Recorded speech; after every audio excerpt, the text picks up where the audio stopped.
Halo guys, saya Ahmad Taufik Syakir. Nama saya Fadrian Abdillah. Dan gimana kabarnya hari ini ya? Alhamdulillah baik. Oke, kayaknya kita bakal ngebahas apa nih ya hari ini? Kita bakal membahas tentang krisis lingkungan yang ada di Indonesia yang berhubungan dengan Pancasila. Menarik juga sih ya. Krisis lingkungan adalah krisis moral. Ia menguji fondasi bangsa kita, yaitu Pancasila.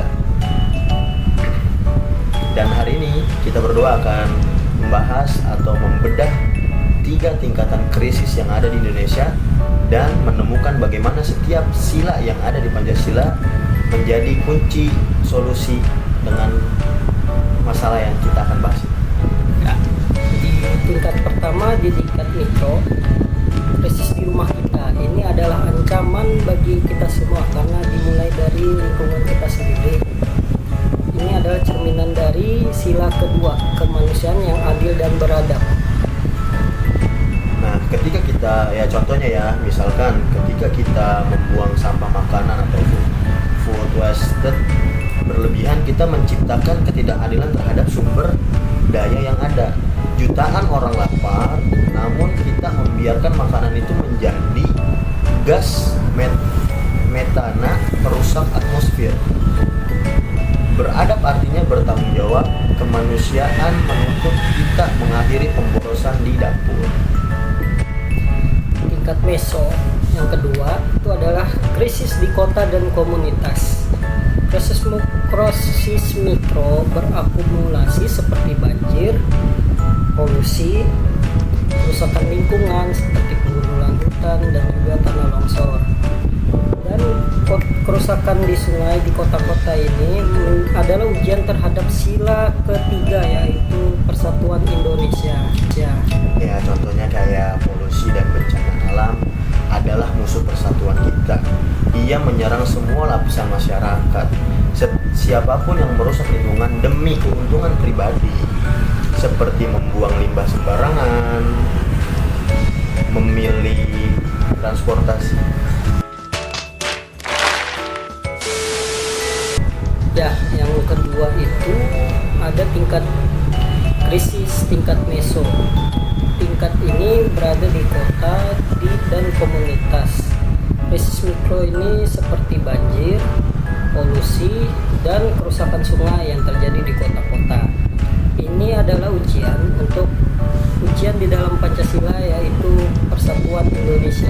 Ya, kayak contohnya misalkan polusi dan bencana alam adalah musuh persatuan yang ada di Indonesia. Ia menyerang semua lapisan masyarakat.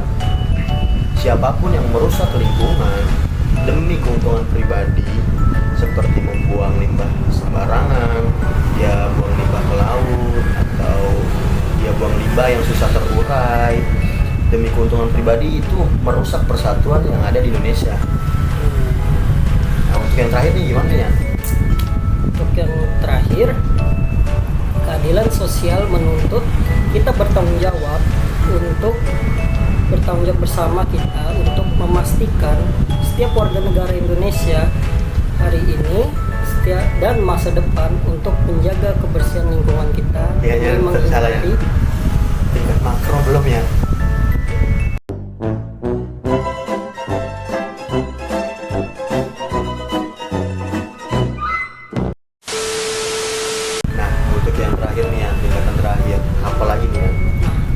Tingkatan terakhir itu ada tingkat makro, krisis skalanya nasional dan generasi, karena ini adalah ancaman utama untuk negara Indonesia, untuk seperti tenggelamnya wilayah pesisir, kebakaran hutan dan lahan, dan deforestasi masif. Nah, fokus kita pada sila kelima, yaitu keadilan sosial bagi seluruh rakyat Indonesia, adalah kunci solusinya. Krisis iklim adalah krisis keadilan. Pengerukan sumber daya alam secara serampangan merampas banyak hak generasi mendatang. Generasi kita yang akan datang ini pasti haknya sudah dirampas kalau kita tidak mulai dengan keadilan sosial bagi seluruh rakyat Indonesia ini ya.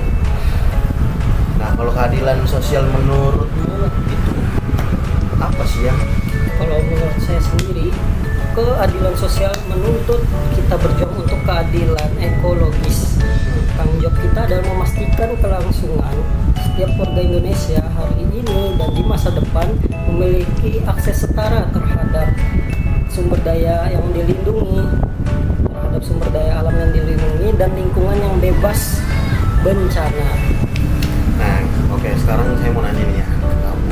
Dari 3 tingkatan yang tadi kamu sebutin, kira-kira ada nggak contoh secara nyata kamu melihat nih penduduk Indonesia yang ya mungkin banyak yang kurang-kurang lah ya? Ya, betul. Contohnya kira-kira ada nggak kamu ya? Kalau untuk skala yang kecil mikro itu lebih ke usaha rumah tangga. Kadang mereka suka membuang sampah ke sungai gitu, dan juga membuang sampah sembarangan di pinggir jalan. Itu limbah rumah makan, itu pun seperti kotoran rumah yang tidak dibersihkan dan langsung dibuang dan ke sungai, ke karet, dan menyebabkan banjir yang ujung-ujungnya ya menjadi bencana untuk semuanya. Untuk Mas Wapi sendiri kayak apa? Contohnya ada nggak yang pernah dilihat langsung atau pernah dirasakan langsung? Ya kalau aku sih ya mungkin mirip-mirip lah kayak kamu ya. Ya. Kayak kita lihat sendiri lah, mungkin di Balikpapan ini ya kota yang dijulukin ya kota minyak ya kan. Dan penduduknya pun lumayan lah banyak untuk sekelas Pulau Balikpapan ini ya. Nah menurut saya sih contohnya itu ya kayak entahlah ya, saya nggak tahu di Pertamina nih buang limbah kemana Ya. tapi yang jelas pasti ada lah sekian persen Pertamina ini pasti membuang limbahnya ke laut juga ya kan?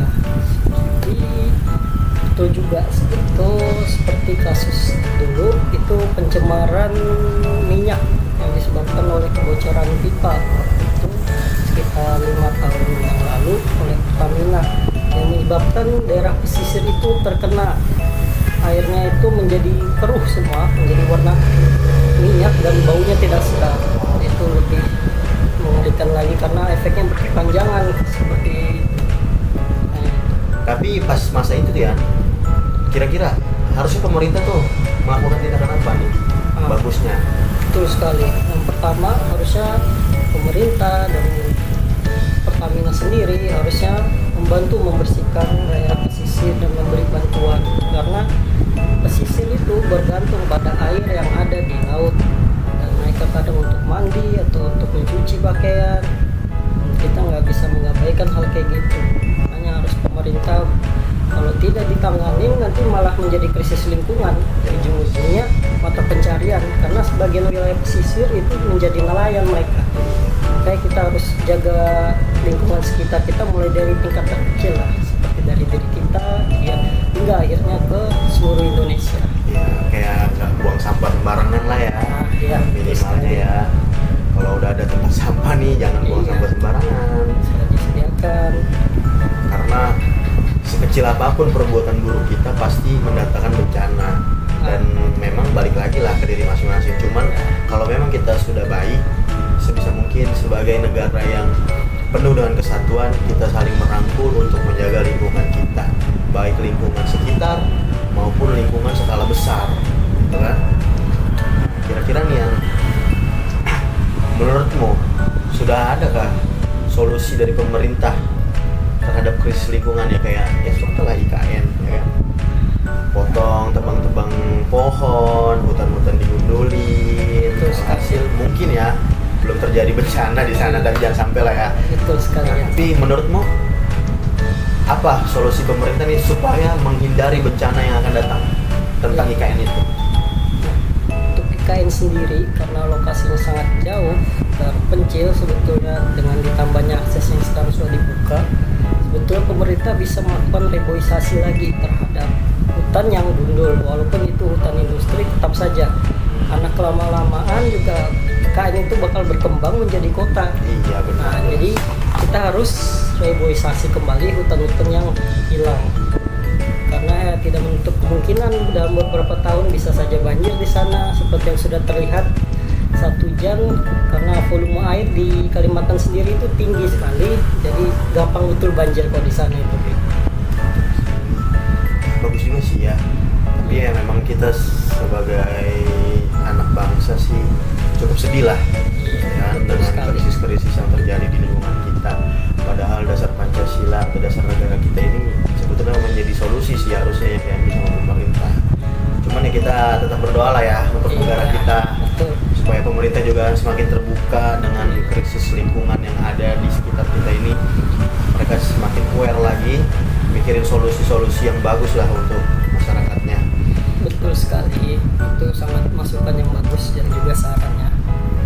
Nah, kamu nih untuk pemerintah ada nggak pesan-pesan tentang krisis lingkungan ya? Mungkin lah contoh di sekitarmu aja deh, kayak di tetanggamu ke apalah lingkunganmu gimana kira-kira? Ada sih sebetulnya untuk ya tingkatan lingkungan rumah tangga, RT, RW, atau ya perumahan, untuk lebih sosialisasi saja sih sebetulnya tentang bahayanya banjir, buang sampah sembarangan, karena kita nggak pernah tahu bencana kapan datangnya kan.